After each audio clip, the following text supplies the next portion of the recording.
Hello and welcome back to STEM Online Academy. All right, so today we're going to be talking about something interesting, something about tangent lines going through the origin. So today is going to be a problem-solving day, as I mentioned. Right?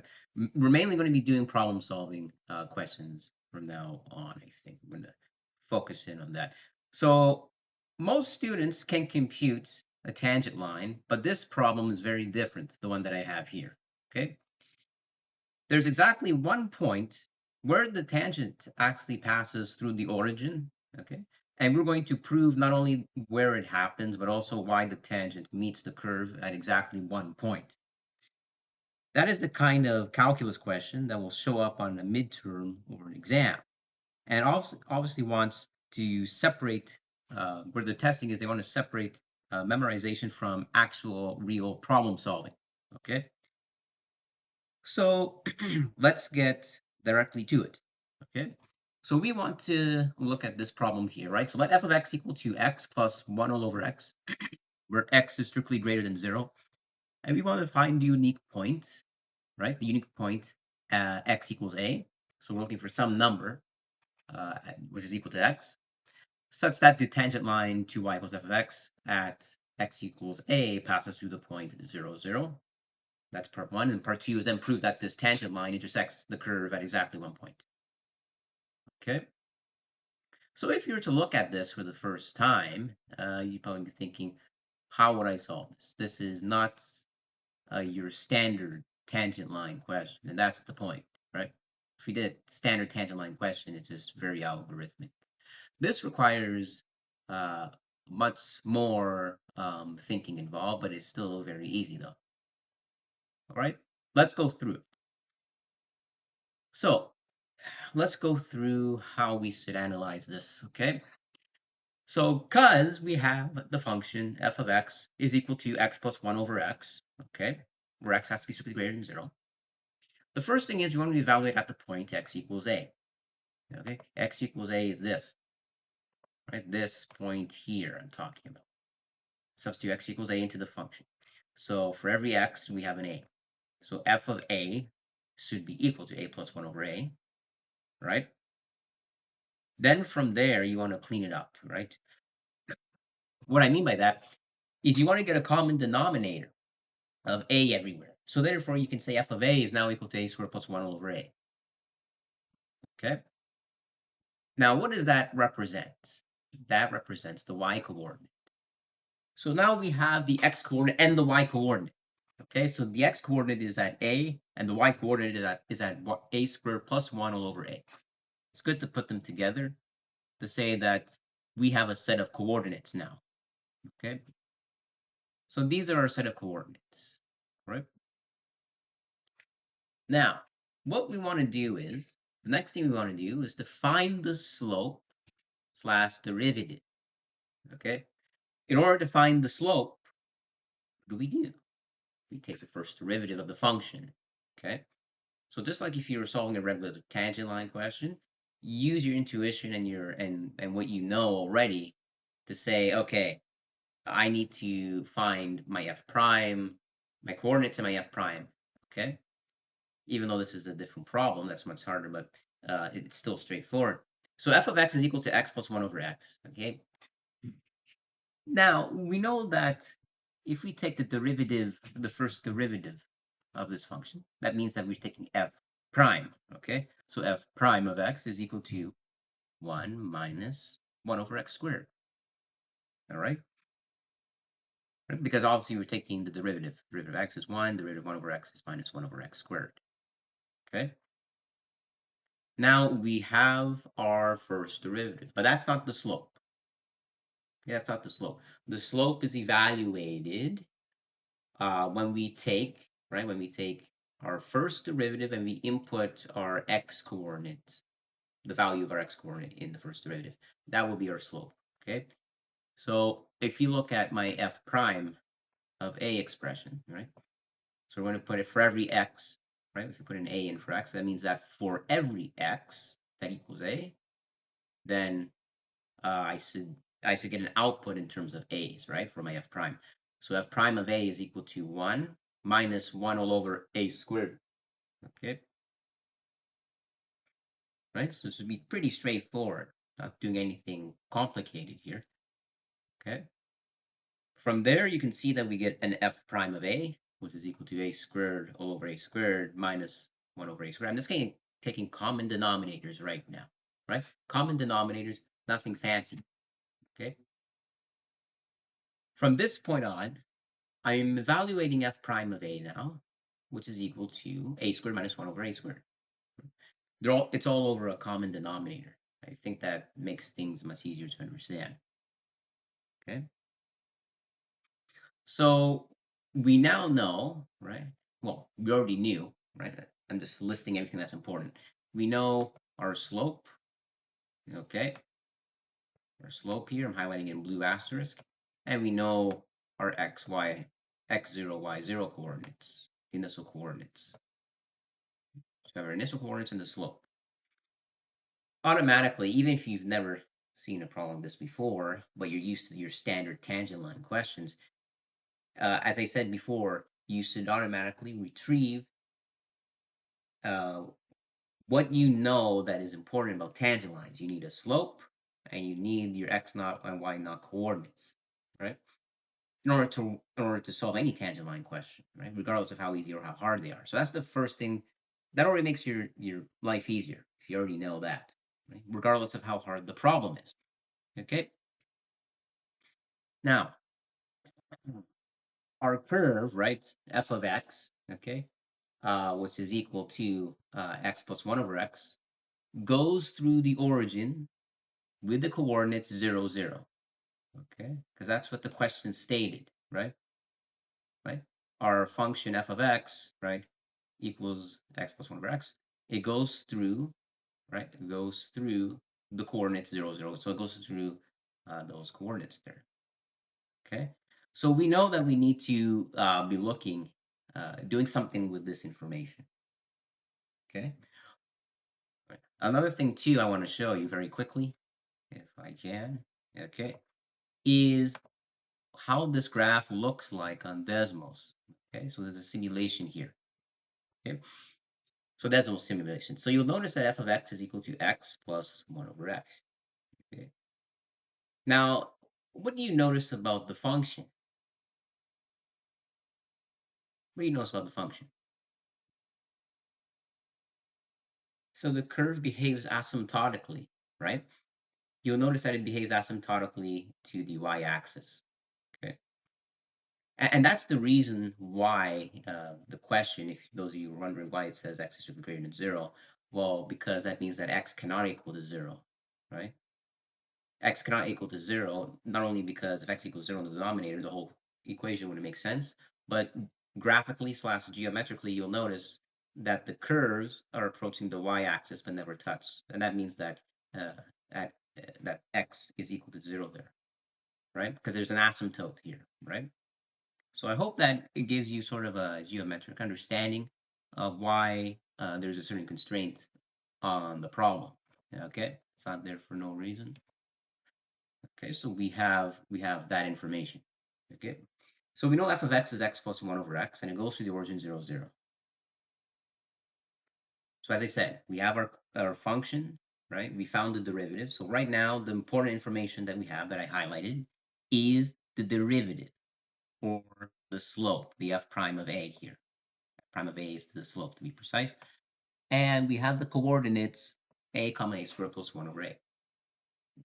Now, just like any tangent line problem, you want to find the equation of the tangent line, right?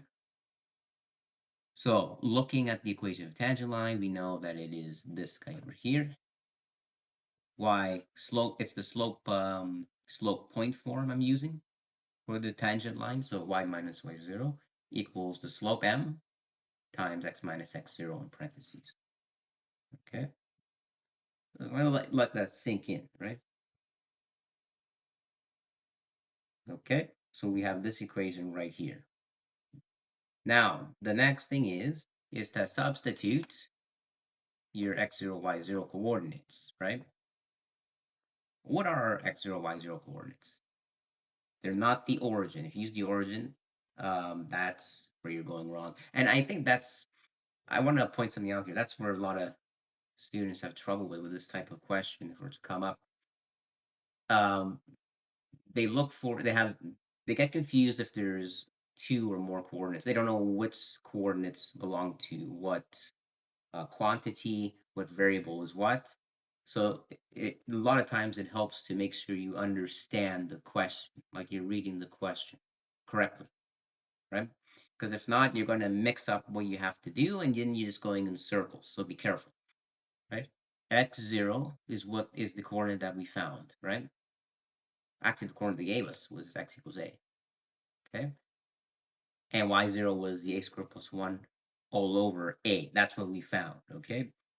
So we now substitute. Right? I'm just substituting, nothing complicated here. So it becomes y minus, in parentheses, a squared plus 1 all over a. Okay, my slope was a squared minus 1 all over a squared times x minus a, parentheses. Right? So this is what we have right now. Okay. Now, all I'm doing now is I'm cleaning it up. I'm doing some basic algebra here, right? So nothing fancy. This now becomes y minus, parentheses, a squared plus 1 over a, same thing. And this is equal to a squared minus 1 all over a squared times the x minus a in parentheses. Okay, so this is what we have right now, right? Now I have that equation of the slope point form.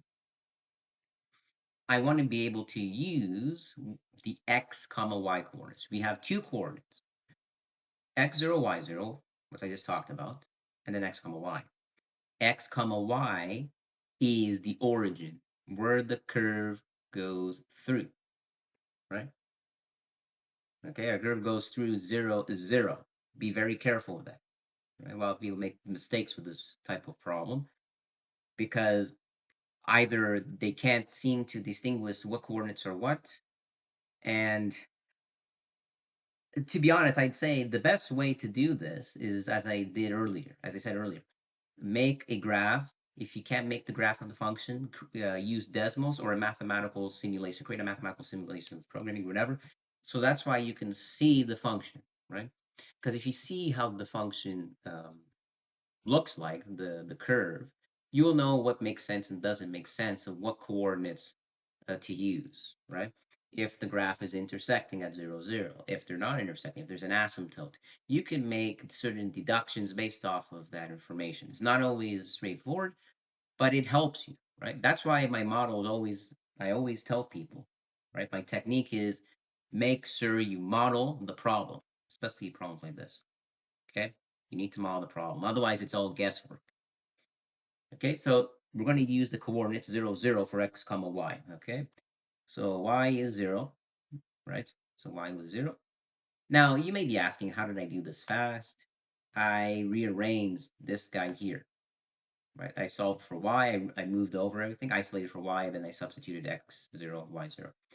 Okay, which would leave us with 0 equaling to a squared plus 1 over a plus a squared minus 1 over a squared, parentheses 0 minus a. X is 0, y is 0. Okay, nothing complicated, right? The only thing complicated for most people is if you're not seeing the geometry, you're not seeing the structure of how the problem works. I always advise make a model. Okay, so 0 is equal to a squared plus 1 all over a. Okay, plus a squared minus 1 over a squared times negative a, because there's a 0 there, so this goes away. Okay, then you'll notice that I'm left with 0 equals a squared plus 1 over a minus, all in parentheses, a squared minus 1 over a. Okay, so if you've been following what I've been saying and you've been asking questions in your head, um, more or less, you should be understanding up to this point what I'm doing. Okay, right? So we've got that because remember what we're doing right now, right? Be careful. There's two parts to the problem. We want to find the points x equals a. If you can find a value of a, if there's a value of a, and we want to prove that this curve intersects exactly 1 point.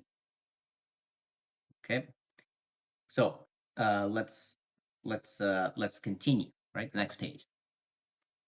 Okay, so simplifying, you'll notice that we get this. Right, look where I'm pointing. We get 0 is equal to all of this mess. I collected like terms. Right, then 0 is equal to 0 plus 1 over a, and then we get 0. It simplifies to 0 equaling 2 over a. We can divide 2 on both sides, and left with 0 equals 1 over a. Now, you'll notice something doesn't make sense here. Yeah, something doesn't make sense here. Now, this is where people get stuck. Okay, this is where people get really stuck. Okay, they get stuck in the sense saying, okay, 0 equals 1 over a. How do I solve for a? How do I solve for a? I need an a because a is equal to x, and x is the x coordinate. Right? So I need to figure out what a is. The issue is, though, there is no a. A is undefined here because we have 1 over a equals 0. If I solved for a by multiplying both sides, we would have a problem. 0 by a. 0 by a is 0, and 0 cannot equal to 1. So that doesn't make any sense. Okay. That being said, though, there's a trick to this question. Okay. The trick to the question is that you assume that there's a coordinate x equals a. But quite often, not always, depends who the teacher is, but it's good to be exposed to these types of problems, is because they will give you a problem that you think that there's an answer to, but if you do it properly, um, the reasoning will tell you that there isn't a solution for the point or any other problem. There won't be a solution. So not always when you do a problem, there will be a definitive solution. The teacher, or professor, or instructor may be playing a game with you, okay, making you think that there is a solution, okay, or in this case, the one that I gave you. So if there's a solution to the point, and there is no the point is undefined. Okay, because we've shown that 1 over a is equal to 0. That means that 1 cannot equal to 0. Okay, otherwise it doesn't make sense. Okay, so watch out for that. Uh, as long as you've used a system or a technique that can that has showed you from point A to point Z, right? Logically, that you've come down to, um, and you've filled everything in, right? If that's where the reasoning showed you, that's what it showed you. Okay? So take it don't take it that always there is a point, right? Or a solution. Okay? Just because the question says. Here we have no point. So there we can conclude that there doesn't exist a point x equals a. Okay? And we can look at this graphically as well, right? If we go back to my graph here, okay, if we zoom in, okay, if you look at x equals a, okay, well, there is no x equals a, right? Because you'll notice that these curves don't intersect. They don't intersect on any of the axes, right? There's just asymptotes. If there's asymptotes, x can equal 0, not x equals a. So you see what I mean? Why the graphs are important? Why graphs and geometry are important? Because you can make sense out of your answers. Okay. Now let's go back here. So we have that. So we have the curve defined as f of x equals x plus 1 over x. Okay. So we did the first part. Now we're going to do the second part, doing the proof. Okay. So next, by checking our coordinates of the curve f of x that we already know about, at the point a comma a squared plus 1 over a, those are our coordinates with the coordinates in the function. We know, right, that if the tangent line has the same x naught y naught coordinates, okay, right, so if the tangent line, remember what I said, I'm going to repeat, if the tangent line has the same coordinates x naught y naught, this was my x naught y naught, okay, this is my x naught to y naught, the y coordinates, right, they're the same x naught y naught. coordinates, then we would have proven that there's a unique point, the same unique point. Okay. All right. So let's check first at the point x equals a. Okay. So we're going to use x equals a. Okay. Watch what I mean. Right. We're substituting those coordinates a comma a squared plus 1 over a into the equation of the tangent line. Okay. Right? Y minus y0 and times x minus x0, the point slope form. Okay. So we're going to substitute those coordinates. And if they give us the same coordinates, then we've shown that they overlap. Okay. So rearranging for y and collecting my terms, I get a squared plus 1 all over a plus a squared minus 1 over a squared times x minus a. Then from here, all I'm doing is I'm substituting at x equals a. If you're wondering where the a came from, this a is the x coordinate. Okay. So taking that and simplifying, you'll notice that I get y equals a squared plus 1 all over a. Okay. Plus a squared minus 1 over a squared times 0, because a minus a is 0. So there's a cancellation. Everything multiplied by 0, 0. And you'll notice down here, okay, I'm highlighting my what we found. We found that the y coordinate is a squared plus 1 over a. Now you probably have noticed when you say, oh, neat. That's a very interesting, very unique and interesting solution. Okay. And why is that? Because at the beginning of this problem, they gave us a coordinate x equals a, right? And if you remember, I substituted x equals a into the original function to get the y coordinate. See what I mean? Down here, the y coordinate. Okay, and that produced a squared plus 1 over a. Substitute x equals a into the original function, and we got a squared plus 1 over a. Now, I substituted x equals a into the equation of the tangent line, and that also produced the same y coordinate, a squared plus 1 over a, with the same x coordinate. So we can now say that because when we use the point x equals a into our equation of the tangent line, okay, yielded the same y coordinate, a squared plus 1 over a, we got the same coordinates, a comma a squared plus 1 over a. Okay.